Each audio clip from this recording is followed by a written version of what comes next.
Next topic effect of dilution on molar and specific conductance. Dilution का impact हम पहले भी स्टडी कर चुके हैं। जब हम डाइल्यूशन करते हैं तो कंडक्टेंस इंक्रीज होती है, चाहे इलेक्ट्रोलाइट स्ट्रॉन्ग हो चाहे वीक हो।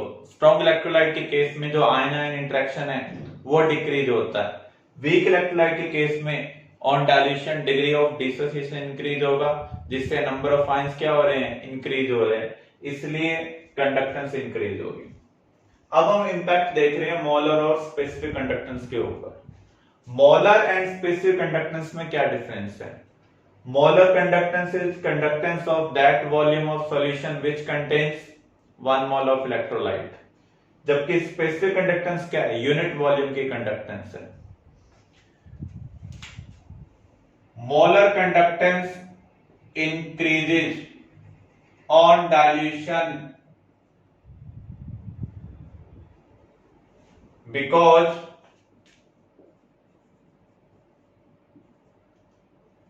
ion-ion interaction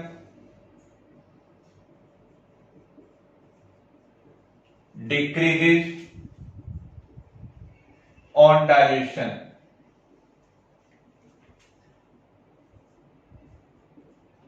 So speed of ion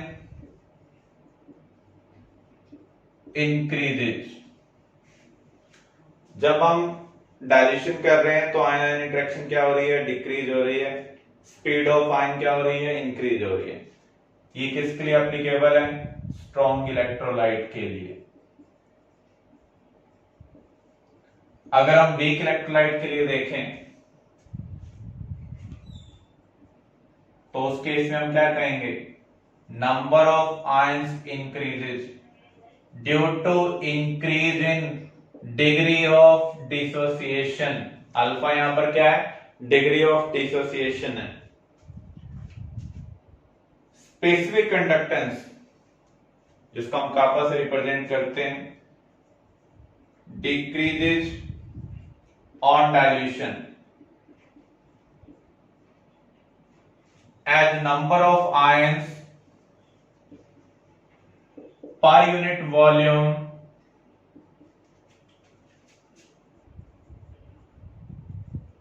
decreases। इसको अब हम मैथमेटिकली चेक करते हैं। वीक इलेक्ट्रोलाइट के लिए आपने पढ़ा था अल्फा इक्वल टू के बाय सी रूट। सी यहां पर कंसंट्रेशन को रिप्रेजेंट कर रहा है, अल्फा डिग्री ऑफ डिसोसिएशन को।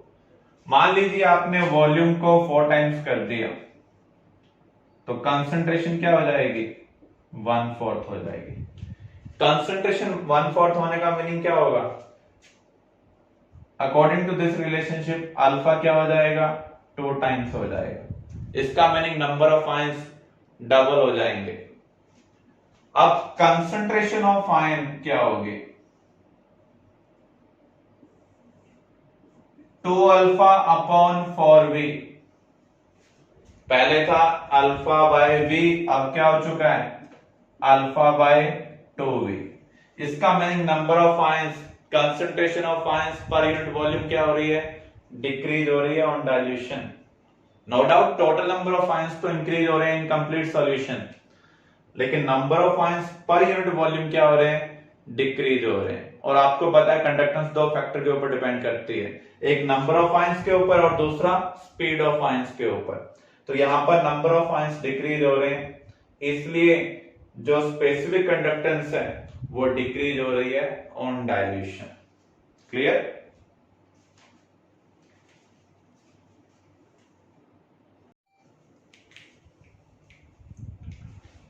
Next topic effect of dilution on molar and specific conductance. Dilution का इंपैक्ट हम पहले भी स्टडी कर चुके हैं। जब हम डाइल्यूशन करते हैं तो कंडक्टेंस इंक्रीज होती है, चाहे इलेक्ट्रोलाइट स्ट्रॉन्ग हो चाहे वीक हो। स्ट्रॉन्ग इलेक्ट्रोलाइट के केस में जो आयन आयन इंटरेक्शन है वो डिक्रीज होता है।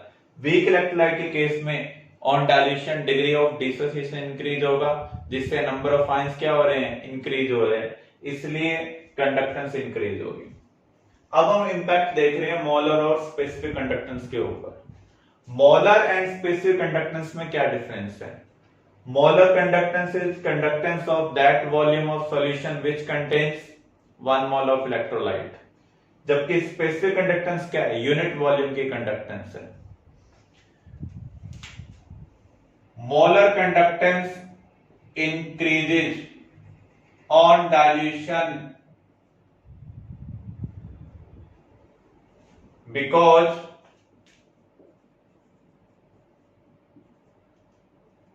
ion-ion interaction decreases on dilution.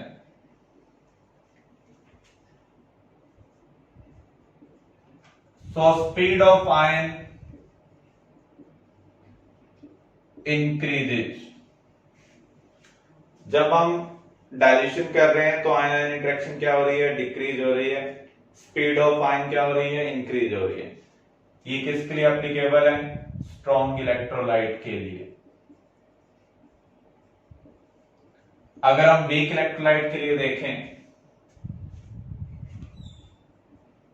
तो उस केस में हम क्या कहेंगे, number of ions increases due to increase in degree of dissociation.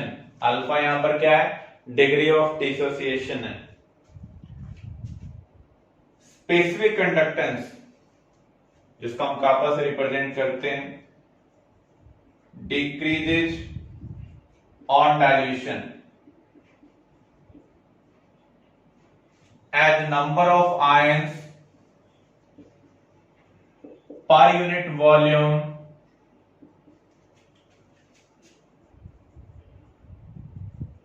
decreases।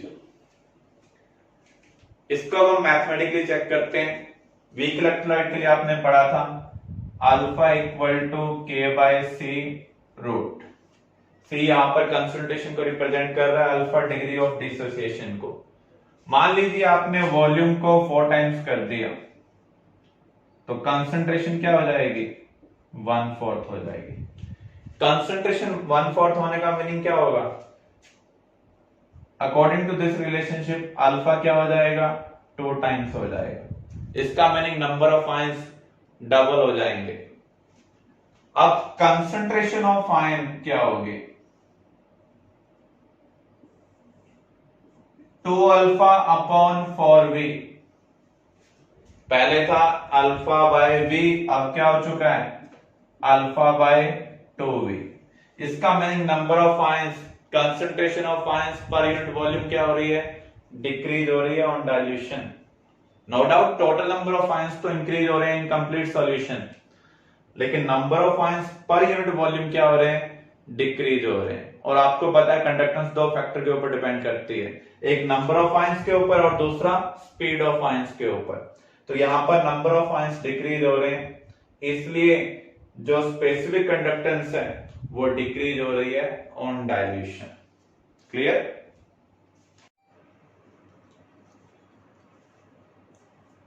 Dear students, next topic हम स्टार्ट करने जा रहे हैं, लिमिटिंग मोलर कंडक्टेंस। लिमिट का मीनिंग क्या होता है, एक रेंज जिसमें हम मैक्सिमम पॉसिबल वैल्यू और मिनिमम पॉसिबल वैल्यू को देखते हैं। सभी इलेक्ट्रोलाइट के लिए मिनिमम कंडक्टेंस क्या होगी, 0 होगी। तो यहां पर हम लोअर रेंज की बात ही नहीं कर रहे, हम अपर रेंज की बात करेंगे। आपको पता है जब हम इलेक्ट्रोलाइट को डाइल्यूट करते हैं तो उस केस में नंबर ऑफ आयंस इंक्रीज होंगे, वीक इलेक्ट्रोलाइट के लिए कंडक्टेंस इंक्रीज होगी। ऐसे ही जब आप डाइल्यूशन करते हैं आयन और आयन के बीच में डिस्टेंस इंक्रीज होता है, मींस आयन आयन इंटरेक्शन क्या होगा, डिक्रीज होगा। So speed of ions also get increased, as a result conductance also get increased. तो डाइल्यूशन करने पर कंडक्टेंस इंक्रीज होती है। मैक्सिमम जब हम डाइल्यूशन कर लेंगे तो कंडक्टेंस भी क्या होगी, मैक्सिमम होगी। इसलिए हम लिख रहे हैं molar conductance at infinite dilution. जब डाइल्यूशन इनफाइनाइट होगा तो कंसंट्रेशन क्या होगी, 0। तो लैम्डा m 0 भी लिख रहे हैं, मोलर कंडक्टेंस एट 0 कंसंट्रेशन। और इसको हम क्या बोल सकते हैं, लिमिटिंग मोलर कंडक्टेंस। प्रैक्टिकली अगर हम देखें हमारे पास ऐसा कोई भी कंटेनर नहीं है जिसका वॉल्यूम इनफाइनाइट हो, फिर हम इस वैल्यू को कैसे कैलकुलेट करेंगे। ग्राफ का यूज कर हम किसी भी पॉइंट पर वैल्यू कैलकुलेट कर सकते हैं। देखते हैं हम कैसे कैलकुलेट कर सकते हैं।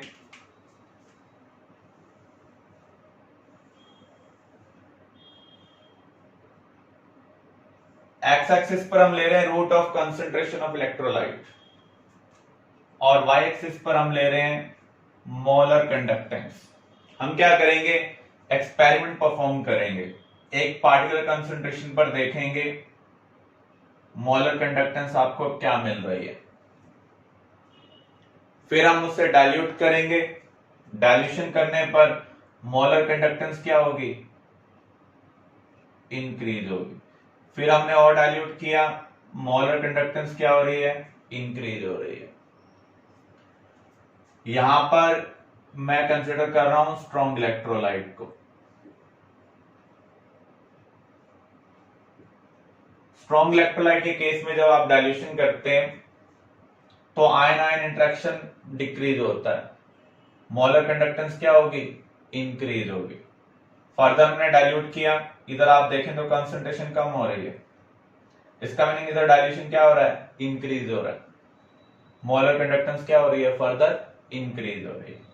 अब आप इन तीनों पॉइंट को मिला दें, अब आप इस लाइन को एक्सटेंड कर दें। ये अल्टीमेटली किसको कट कर रही है, वाई एक्सिस को कट कर रही है और यहां पर कंसंट्रेशन क्या है, 0 है। मींस डाइल्यूशन क्या है, इनफाइनाइट है।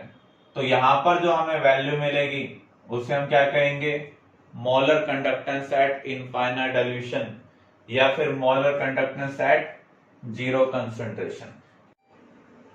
स्ट्रॉन्ग इलेक्ट्रोलाइट के लिए अगर हम कर्व देखें तो ये आपको स्ट्रेट लाइन मिल रही है और स्ट्रेट लाइन किसको फॉलो करती है, y equal to mx plus c को। y एक्सिस का लोग हम क्या ले रहे हैं, लैम्डा एम, मोलर कंडक्टेंस। यहां पर इंटरसेप्ट अगर हम देखें तो क्या है, लैम्डा एम इंफिनिटी। लाइन कैसी आपको मिल रही है, डाउनवर्ड मिल रही है, इसका मीनिंग स्लोप क्या होगा, नेगेटिव होगा। तो स्लोप हम यहां पर b ले रहे हैं, साइन हमें क्या लेना पड़ेगा, नेगेटिव लेना पड़ेगा। और यहां पर x एक्सिस का लॉन्ग हम क्या ले रहे हैं, रूट सी। ये जो इक्वेशन है, या फिर हम इसको इस तरीके से लिख सकते हैं, lambda m equal to lambda M infinity minus b root c. ये किसके लिए एप्लीकेबल है, स्ट्रॉन्ग इलेक्ट्रोलाइट के लिए एप्लीकेबल है। इस इक्वेशन को हम बोलते हैं डायवे-ऑन-सैगर इक्वेशन। क्लियर।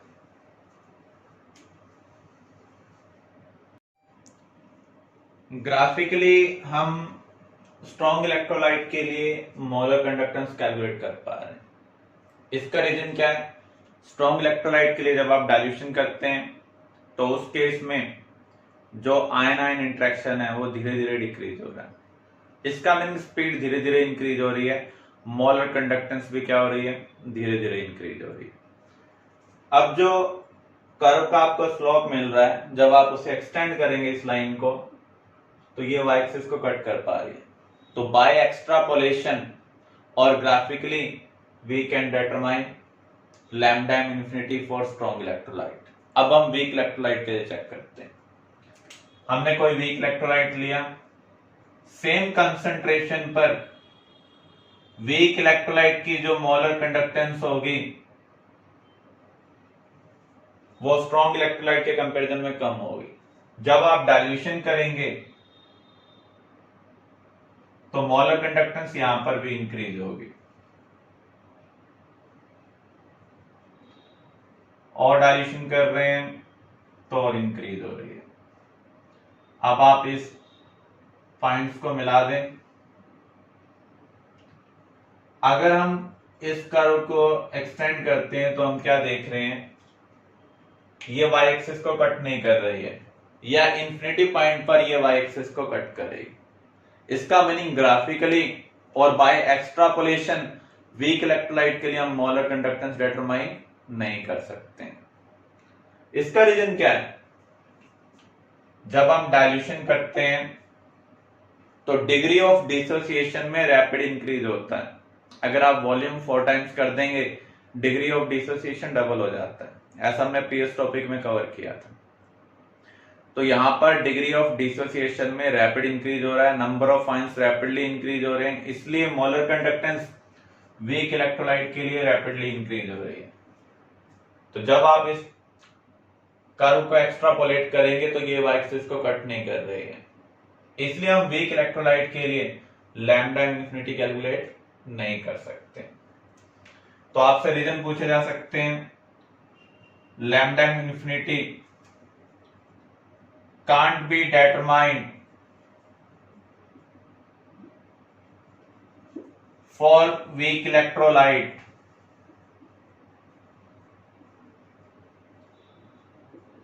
by extrapolation। तो इसका रीजन क्या होगा? Because degree of dissociation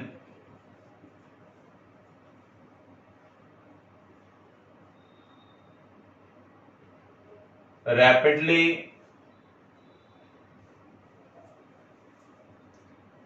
increases on dilution, so curve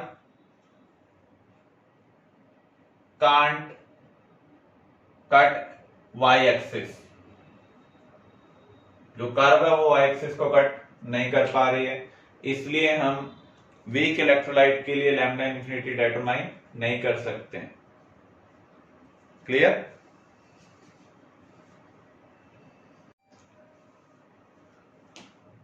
next topic, Kohlrausch's law, independent migration of ions. अभी हमने स्टडी किया आप वीक इलेक्ट्रोलाइट के लिए लैम्डा इन्फिनिटी डिटरमाइन नहीं कर सकते, लेकिन स्ट्रॉन्ग इलेक्ट्रोलाइट के लिए आप डिटरमाइन कर सकते हैं यूजिंग ग्राफ। तो वीक इलेक्ट्रोलाइट के लिए हम कैसे डिटरमाइन करेंगे? उसके लिए हम यूज करते हैं Kohlrausch's law. What is Kohlrausch's law? At infinite dilution the contribution of an ion towards molar conductance is independent of presence of other ion।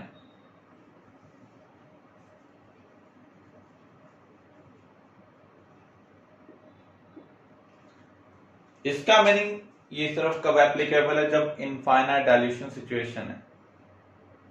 जब डाइल्यूशन इनफाइनाइट होगा मींस वॉल्यूम इनफाइनाइट होगा, तो केटाइन और ion के बीच में जो distance है वो भी इन्फिनिटी होगा, means force of attraction between cation and ion is zero.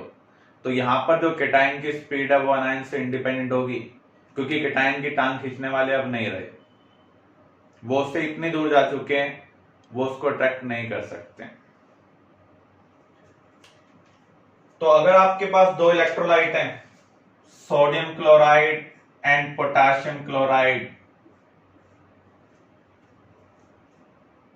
Lambda infinity में क्लोराइड का कंट्रीब्यूशन मान लीजिए यहां पर 50 है, तो यहां भी क्या होगा? 50 होगा। लेकिन ये तभी एप्लीकेबल है जब डाइल्यूशन क्या हो? इनफाइनाइट। अगर डाइल्यूशन इनफाइनाइट नहीं होगा तो सोडियम क्लोराइड को अट्रैक्ट करेगा, पोटेशियम भी क्लोराइड को अट्रैक्ट करेगा, और जो अट्रैक्शन का जो मैग्नीट्यूड होगा वो डिफरेंट होगा, क्योंकि इन दोनों की जो चार्ज डेंसिटी वो अलग है। इनफाइनाइट पर केटाइन एनायन को अट्रैक्ट नहीं कर पा रहे, इसलिए जो क्लोराइड की स्पीड है वो सोडियम से इंडिपेंडेंट है, पोटेशियम से क्या है? इंडिपेंडेंट। यहां पर अगर कॉन्ट्रीब्यूशन इसका 50 है तो यहां पर भी क्या होगा? 50 होगा।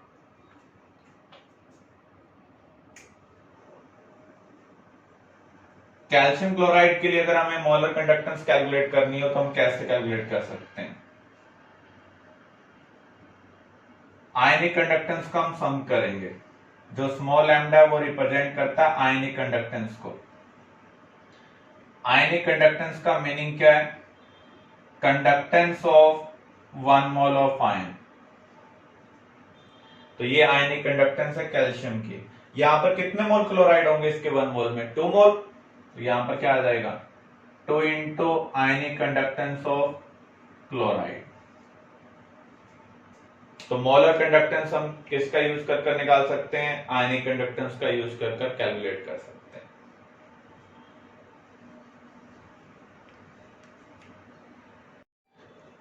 Applications of Kohlrausch's law.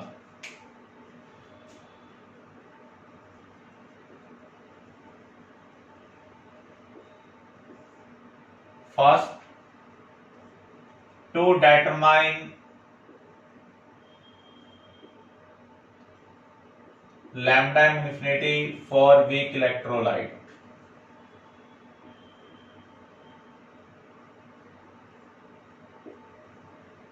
using lambda infinity for strong electrolyte. Strong electrolyte के लिए हम ग्राफिकली कैलकुलेट कर सकते हैं, वीक इलेक्ट्रोलाइट के लिए हम ग्राफिकली कैलकुलेट नहीं कर सकते। तो यहां पर हम इसको एक न्यूमेरिकल की हेल्प से अंडरस्टैंड करते हैं।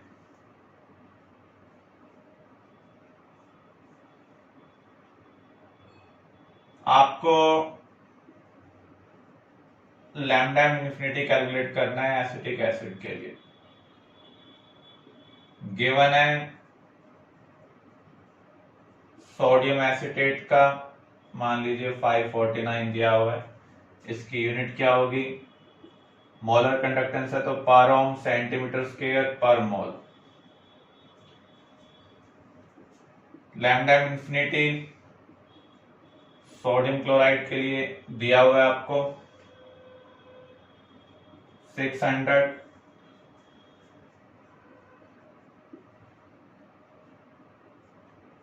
और HCl के लिए भी दिया हुआ है 700। यूजिंग दिस इंफॉर्मेशन हमें ये कैलकुलेट करना है। अगर आप ध्यान से देखें ये सभी स्ट्रॉन्ग इलेक्ट्रोलाइट हैं, ग्राफिकली हम इनके लिए लैम्डा इन्फिनिटी कैलकुलेट कर चुके हैं। वो एक्सपेरिमेंटल इंफॉर्मेशन आपको दी हुई है, इसका यूज करते हुए हमें इसको कैलकुलेट करना है। तो इस प्रॉब्लम को सॉल्व कैसे करेंगे? Apply Kohlrausch's law. हम क्या कह सकते हैं? Lambda infinity for acetic acid क्या होगा? Sum of ionic conductance of acetate ion and H plus ion. Consider this as equation 1। ऐसे ही हम सोडियम एसीटेट के लिए अप्लाई करते हैं, sum of ionic conductance of acetate and sodium. ये equation second है। थर्ड, सोडियम क्लोराइड के लिए अप्लाई करते हैं, sum of ionic conductance of sodium and chloride ion.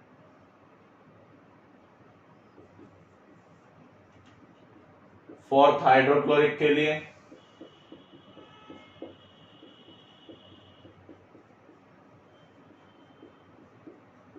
अब हमारा टारगेट क्या है? फर्स्ट इक्वेशन है। फर्स्ट इक्वेशन को हमें ऑब्टेन करना है using second, third and fourth. देखो जब इनफाइनाइट डाइल्यूशन का केस होगा, एसिटेट का कंट्रीब्यूशन जो एक जगह होगा दूसरी जगह भी वही होगा, क्योंकि यहाँ पर जो केटाइन की स्पीड है वो अनायन से इंडिपेंडेंट है, अनायन की जो स्पीड है वो केटाइन से क्या है? इंडिपेंडेंट है। तो आपको जो एसिटेट आयन है वो कौन सी इक्वेशन में मिल रहा है? सेकंड इक्वेशन में मिल रहा है। इसके बाद आपको कौन सा आयन चाहिए? H plus ion. कौन सी इक्वेशन में मिल रहा है? फोर्थ में। लेकिन जब मैं सेकंड और फोर्थ इक्वेशन को पिक कर रहा हूं, कुछ अनवांटेड आयन भी आ रहे हैं, जैसे सोडियम आयन का कंट्रीब्यूशन भी आ रहा है, क्लोराइड का भी आ रहा है। मुझे इसके कंट्रीब्यूशन को सब्ट्रैक्ट करना होगा। तो इक्वेशन थर्ड में सोडियम आयन का कंट्रीब्यूशन भी है और क्लोराइड आयन का भी कंट्रीब्यूशन भी है, तो मैंने इसकी एक्सपेरिमेंटल इंफॉर्मेशन को सब्ट्रैक्ट कर दिया। तो सेकंड के कॉरेस्पॉन्डिंग आपके पास वैल्यू है 549, फोर्थ के कॉरेस्पॉन्डिंग है 700 और थर्ड के कॉरेस्पॉन्डिंग है 600। सॉल्व कर रहे हैं तो आपको क्या मिल रहा है 649 पर ओम सेंटीमीटर स्क्वायर पर मोल। तो वीक इलेक्ट्रोलाइट के लिए जब भी हमें कैलकुलेट करना हो तो हम इसका यूज कर कैलकुलेट कर सकते हैं।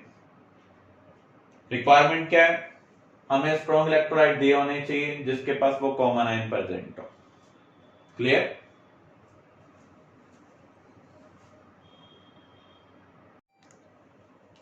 Second application, to determine degree of dissociation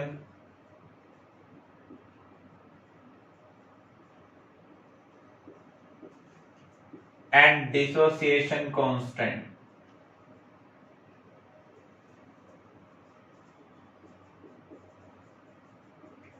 for weak electrolyte।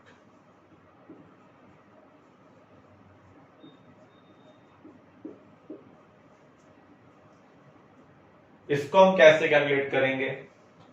Degree of dissociation क्या होता है? Number of moles of electrolyte dissociated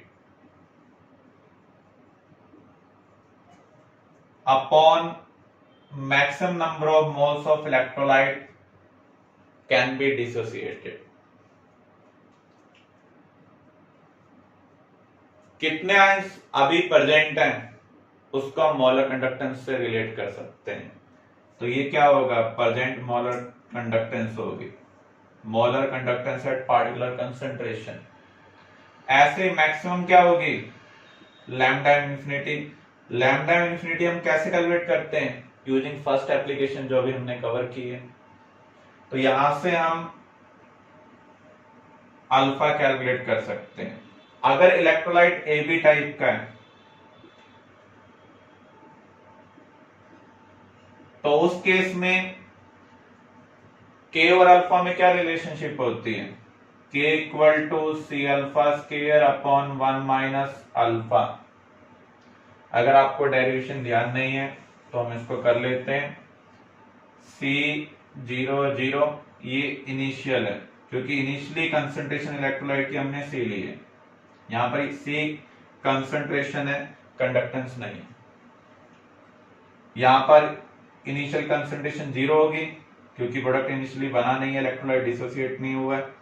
equilibrium पर डिग्री ऑफ डिसोसिएशन अल्फा है, 1 में से अल्फा सी में से कितना कंज्यूम होगा, सी अल्फा। 1 कंज्यूम होने पर 1 प्रोड्यूस हो रहा है, सी अल्फा कंज्यूम होने पर सी अल्फा प्रोड्यूस होगा। सिमिलर वे में डी नेगेटिव कंसंट्रेशन भी क्या होगी, सी अल्फा होगी। तो K क्या होगा, product species concentration upon reactant species concentration, c alpha into c alpha upon c minus c alpha. C यहां से कॉमन आ रहा है, एक से कैंसिल हो जाएगा, आपको मिल रहा है c alpha square upon 1 minus alpha. तो सबसे पहले हम क्या करेंगे, अल्फा कैलकुलेट करेंगे using present molar conductance upon molar conductance at infinite dilution. या तो ये दी होगी या पिछले वाली एप्लीकेशन की तरह आपको डेटा दिया होगा, उसके यूज कर हम लैम्डा इन्फिनिटी कैलकुलेट करेंगे। ये वैल्यू आपको दी होगी तो यहां से हम अल्फा कैलकुलेट कर सकते हैं। अगर इलेक्ट्रोलाइट ए बी टाइप का मींस एक पार्टिकल से आपको 2 पार्टिकल मिल रहे हैं तो उस केस में के का फार्मूला क्या होगा, c alpha square upon 1 minus alpha. Mostly इसी के ऊपर न्यूमेरिकल आते हैं। अगर कोई डिफरेंट केस हो तब हमें रिलेशनशिप ऑब्टेन करनी पड़ेगी। तो इसका यूज कर हम degree of dissociation and equilibrium constant calculate कर सकते हैं।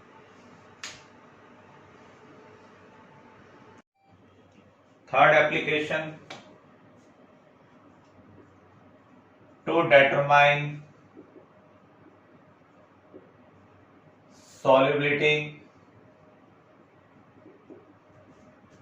ऑफ स्पेरिंगली सॉल्युबल साल्ट, जिनकी सॉल्युबिलिटी बहुत कम हो उन्हें हम कहेंगे sparingly soluble salt. For example silver chloride, lead sulphate, barium sulphate, इनकी सॉल्युबिलिटी बहुत कम है। तो ऐसे केस में हम सॉल्युबिलिटी कैसे कैलकुलेट करेंगे? अगर आप इनका थोड़ा सा अमाउंट डालते हैं तो भी अपनी मैक्सिमम सॉल्युबिलिटी को अचीव कर लेते हैं, मीन सैचुरेशन को अचीव कर लेते हैं। तो ऐसे केस में हम सॉल्युबिलिटी कैसे निकाल सकते हैं? हमने पढ़ा था मोलर कंडक्टेंस क्या होगा, specific conductance into 1000 by molarity. क्योंकि यहां पर ये थोड़ा सा अमाउंट डालने पर ही, या फिर हम ये कहें कि इनकी जो सॉल्युबिलिटी है बहुत कम है, अगर आप थोड़ा सा अमाउंट डालकर स्टीयर करते हैं तो इमीडिएटली ये मैक्सिमम सॉल्युबिलिटी को अचीव कर लेंगे, मैक्सिमम डिजोल्व हो जाएंगे। तो यहां पर हम मोलैरिटी को क्या कह सकते हैं, सॉल्युबिलिटी कह सकते हैं।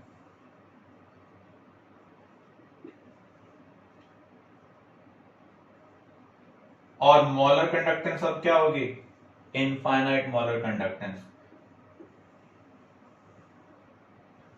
और लैम्डा एम इंफिनिटी को हम वीक इलेक्ट्रोलाइट का जो केस है, फर्स्ट एप्लीकेशन है, उसका यूज कर कैलकुलेट कर सकते हैं। स्पेसिफिक कंडक्टेंस आपको दिया होगा तो इसका यूज कर आप सॉल्युबिलिटी कैलकुलेट कर सकते हैं।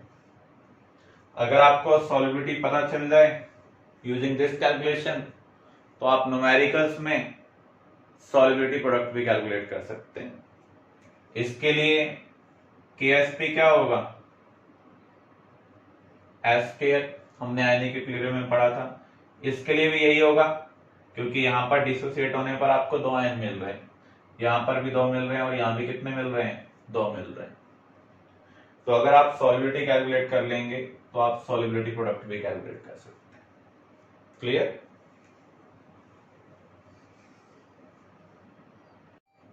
अब हम कुछ न्यूमेरिकल कवर करने जा रहे हैं।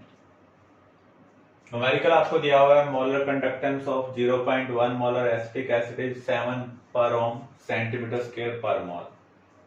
लैम्डा एम इनफाइनाइट भी दिया हुआ है।